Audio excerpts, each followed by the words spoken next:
Você não sabe usar o ponto e vírgula, acaba se confundindo na hora de escrever?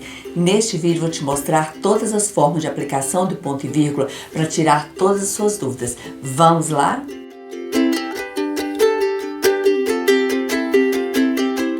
Olá pessoal, para você que não me conhece, eu sou a professora Dirlene Leal. Sejam bem-vindos ao meu canal.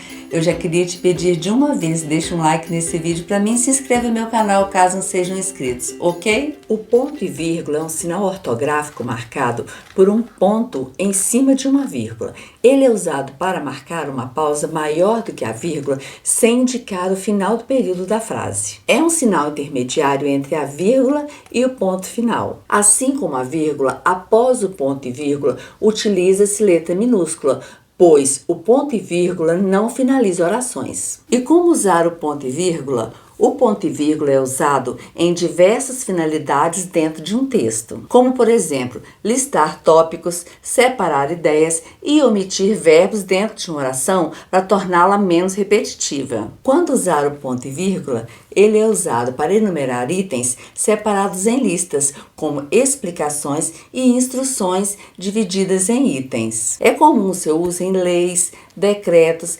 editais, manuais de instruções e receitas culinárias. Exemplo, foi pedido o seguinte material. Aí a gente coloca 2 pontos e vai citando. Cada um que a gente cita, a gente coloca ponto e vírgula. Papel, ponto e vírgula. Cartolina, ponto e vírgula. Caneta, ponto e vírgula. Lápis e cartolina, ponto final.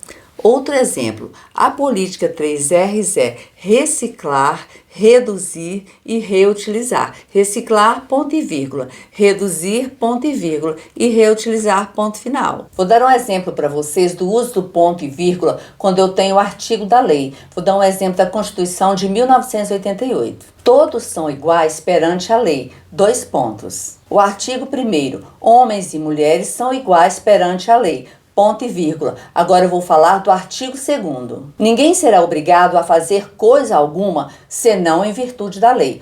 Outro tópico, então, ponto e vírgula. 3º artigo. Ninguém será submetido à tortura ou tratamento desumano. Se eu for colocar vários artigos, eu vou colocando ponto e vírgula até eu chegar no último e colocar vírgula. O ponto e vírgula deve ser utilizado em orações coordenadas muito extensas que já estão separadas por vírgula. O ponto e vírgula também é utilizado para evitar o excesso de vírgulas que prejudica a leitura e o entendimento de um enunciado. Ele é usado também para separar períodos longos quando já houver muitas vírgulas no meio das orações. E para omitir um verbo já marcado por vírgula. Vou dar exemplo para vocês de uma frase com período longo. O resultado foi o seguinte: 10 vereadores votaram a favor, ponto e vírgula, 18 votaram contra. Se eu não coloco esse ponto e vírgula neste lugar, mistura com a vírgula e fica sem sentido a frase, que é difícil de entender o enunciado. Quando eu coloco o ponto e vírgula, o meu leitor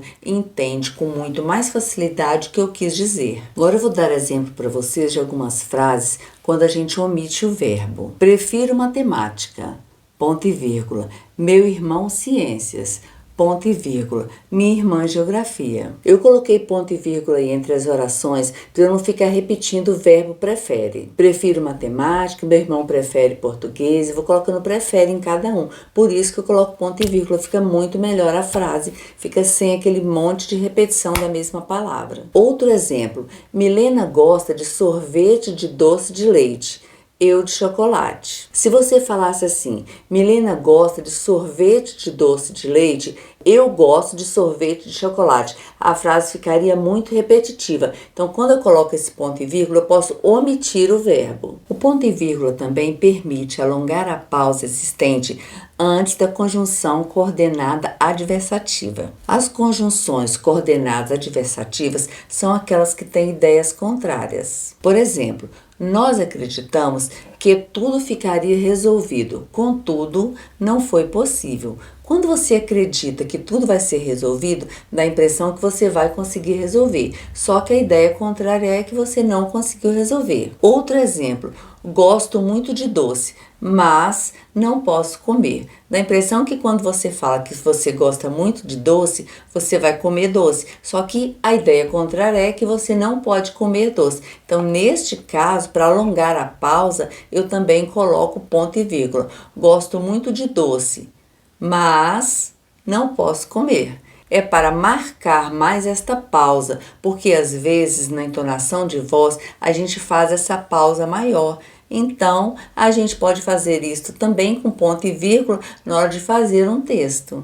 Eu uso ponto e vírgula também em orações sindéticas quando tem um verbo antes da conjunção que aparece no meio da oração. Exemplo: sabemos que já está quase na hora de ir embora.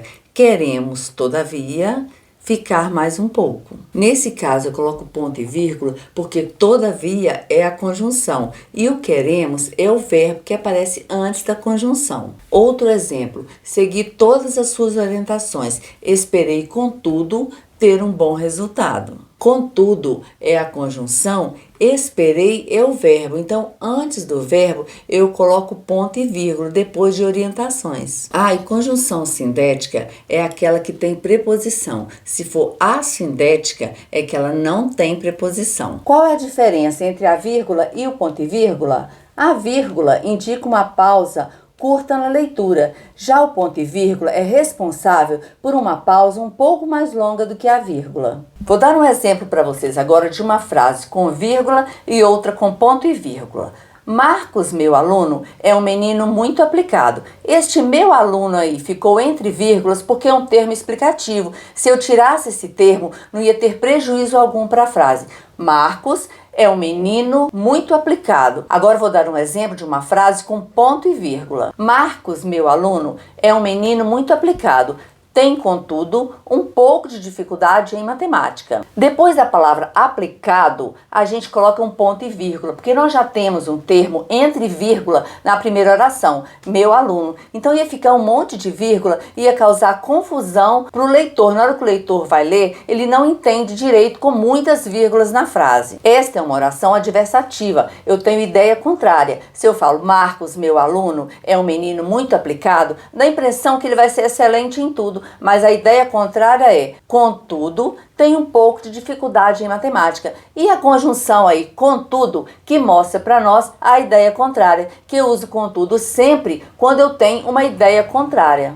Se eu trocasse esse contudo por mas, também daria certo. Mas tem um pouco de dificuldade em matemática. Sempre que houver uma frase com a ideia contrária, com essa conjunção adversativa, você termina a primeira frase, quando já tem algumas vírgulas nela, você coloca ponto e vírgula para você iniciar a segunda oração. Então ficaria: Marcos, meu aluno, é um menino muito aplicado. Contudo, tem um pouco de dificuldade em matemática. Antes do contudo, então, ponto e vírgula, separando orações adversativas, período longo e que já tem muitas vírgulas na primeira oração. Entendido? Aí eu queria falar com vocês também que antes do novo acordo ortográfico tinha hífen, ponto, hífen, e, hífen, vírgula. Agora não tem mais, porque no novo acordo ortográfico diz que quando tem uma palavra de conexão no meio, não tem mais hífen. E tem esse e de conexão aí, ó, ponto, e, vírgula. E se você precisar aprender sobre o novo acordo ortográfico, vou deixar a indicação de aula para vocês. Gente, eu dei para vocês todas as regras de utilização do ponto e vírgula. Agora, se vocês quiserem aprender isso com mais facilidade, sem ficar decorando estas regras, é só vocês lerem bastante, prestar bastante atenção na pontuação e também procurar escrever frases que tenham ponto e vírgula, observar os exemplos e escrever as frases de vocês. E procurar sempre usar o ponto e vírgula nos textos de vocês. E comenta aí o que você achou desse vídeo. Para mim é bem legal saber a sua verdadeira opinião. Se você gostou, você pode escrever que sim. E se você não gostou, você pode escrever também que não gostou, ok? Se você gostou desse vídeo, não se esqueça de deixar o seu like. Se não é inscrito em meu canal, se inscrevam e ative o sininho para você ficar craque em língua portuguesa. Eu posto vídeo aqui no YouTube todas as terças e sextas. Eu espero você no próximo vídeo do meu canal. Tchau, galera, e muito obrigada!